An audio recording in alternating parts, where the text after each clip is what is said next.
If you've stolen something from someone who's just died, are you afraid of her ghost hunting you down?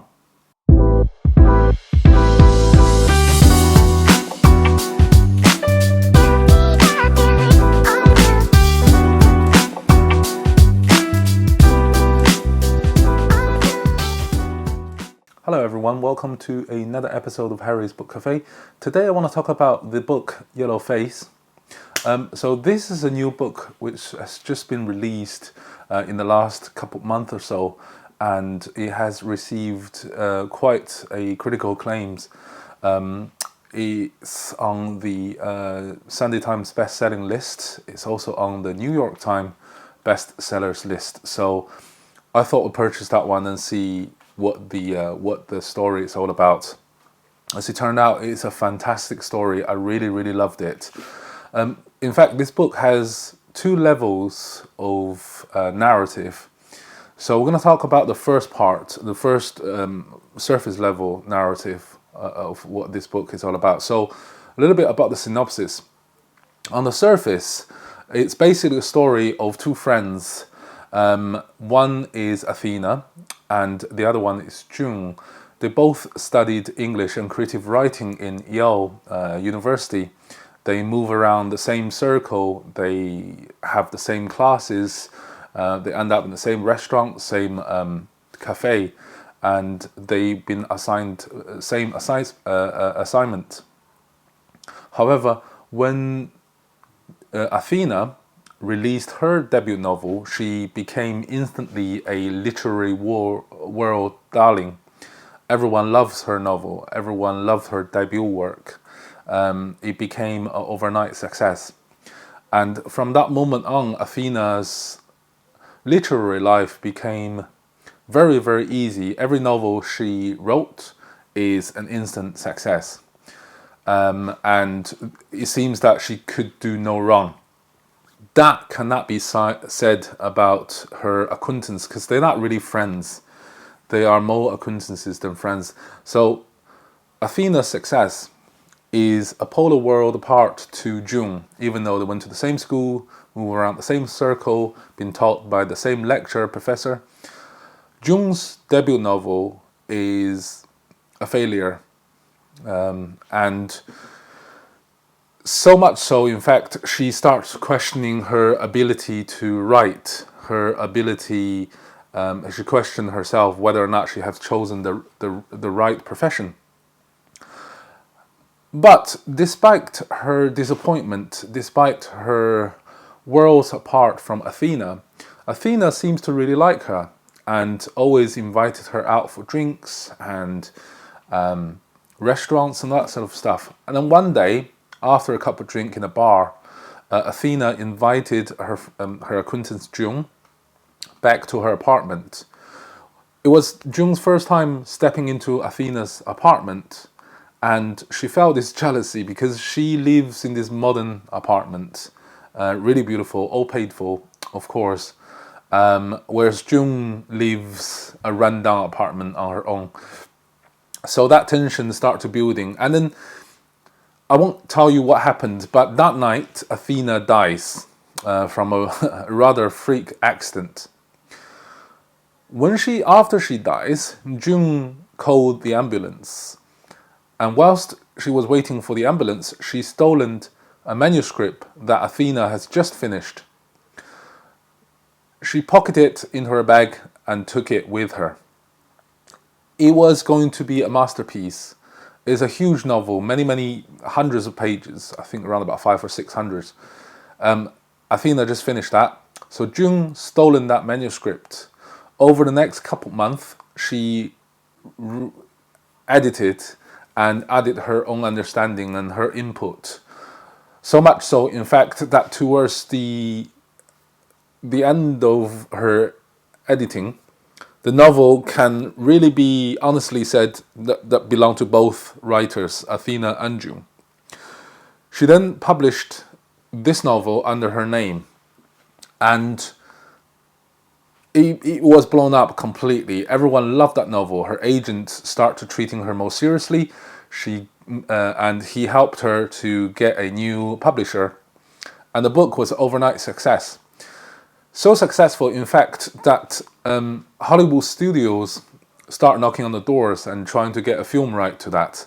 So she became this overnight success, almost like of the magnitude of Sally Rooney.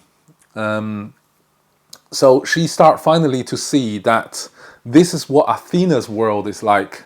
She finally understands, and she wants more of it. However, she's a white woman, and the book is about the Chinese labor in First World War.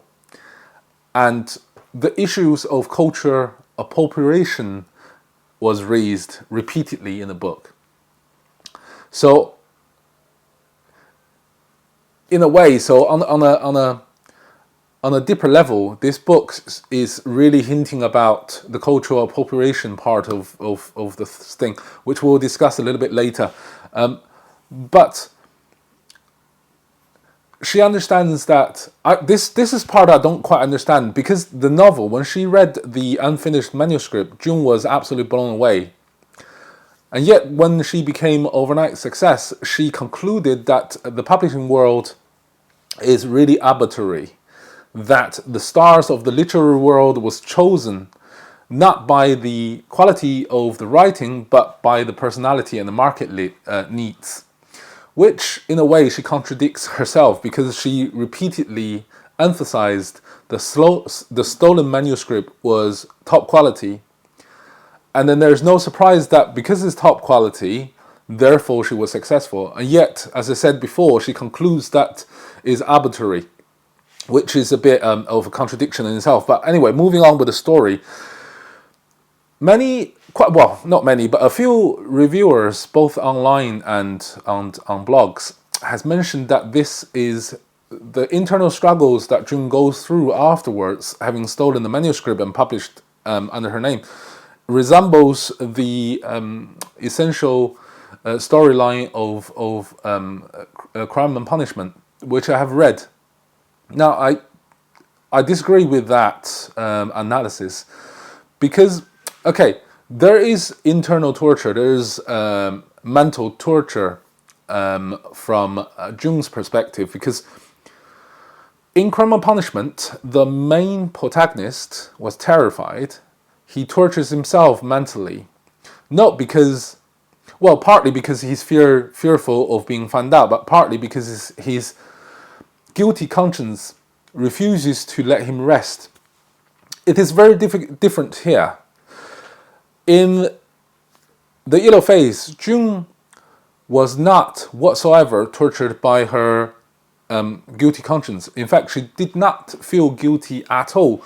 There are many incidences where she justifies why this novel belongs to her more than Athena, whom she has stolen from. So she has these moral justifications why this is really belong to her. She does not suffer from guilty conscience. What she suffers from is the constant dread of being found out. And there are quite a few close calls, especially in the beginning of the novel, and that's what makes this novel quite exciting. Because you, as a reader, really feels her dread, really feels her anxiety, her nervous breakdown almost, of being found out. So whilst the Crime and Punishment, the main protagonist is being tortured by his own guilty conscience, in Yellowface, the main character is tortured by the fear of being found out. So it's slightly different in that sense, quite a lot of difference. And as I said, there are a few close calls in the beginning and the middle of the parts of the book, which is really exciting. It's like almost like a crime novel, that sort of level of excitement. The story slows down a little bit towards the second part of the novel, and it starts diving a little bit more about the publishing world as a whole, and how the sort of cruel and callousness of the industry, which is market driven. There's no talent, so to speak. But I think, again, from what I have said before, is a little bit wrong.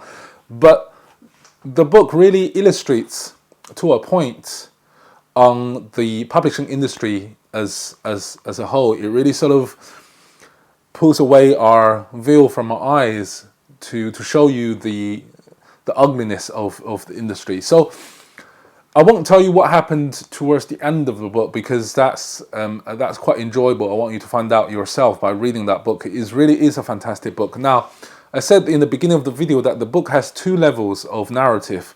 The second level, the deeper one, she really dives in quite hard about the cultural appropriation. So, should a white person write about a Chinese history based in the First World War? She mentioned in her book about the book called Help, which I believe is written by a white person about the African slaves in the US. So it's the question of cultural appropriation. Essentially, who has the right to tell which story? It's a matter of censorship. Do you have the right to write something that's completely alien, a culture that's completely alien to your own? Do you have the right to tell that story? And if so, why? And if not, why? So there's an internal debate within that book, which is quite interesting, reading from a deeper level. Again, it's quite educational when you think about it. And the discourse is quite debatable, and that really warrants a little bit more discussions from different groups on the ideas of cultural appropriation. Now, moving on to the third part of this review, and that goes to the style and writing of the book. As you probably know already, that I'm a person quite fussy about the styles of the writing. No matter how good a story can be or how much potential the story can be, if the writer is not skillful, that bad writings get involved in the storyline, that really puts me off, and that's irritating from at least from my own perspective.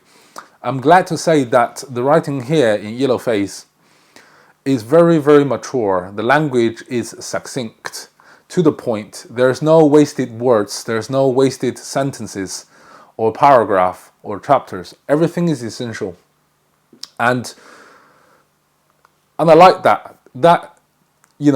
Conciseness is what really makes a novel tick, especially the contemporary novels, classics aside. And I appreciate that. It's not, so the writing style is not lyrical as some of the Asian, especially Indian writers are want to, or accustomed to. So for instance, what's his name? Salman Rushdie.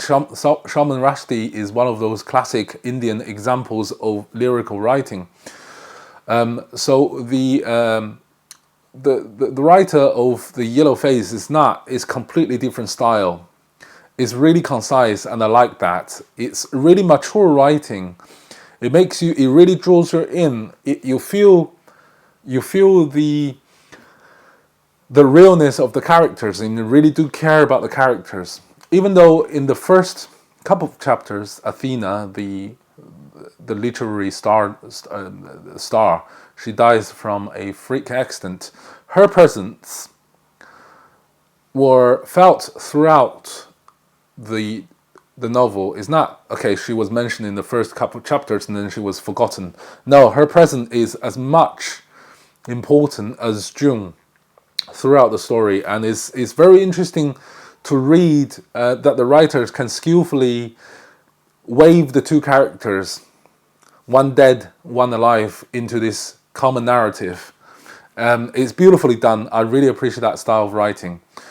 Do I recommend that book? Absolutely. You really should either borrow that or buy that. It is an eye-opener. This is the first time I read J.F. Huang, I think her name is. She's a Chinese American.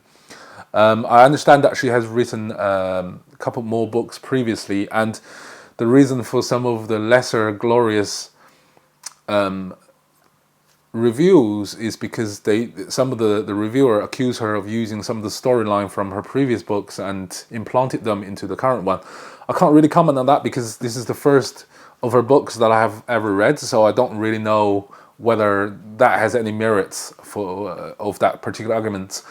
But this book standalone, as a brand new reader, highly recommended. absolutely fantastic writing, very, very interesting story. As I said, it reads like a thriller and a crime novel, especially the first part of the book. Highly recommended. The middle part slows down somewhat, but the later parts picks up the pace again. Very, very interesting. Give it a try.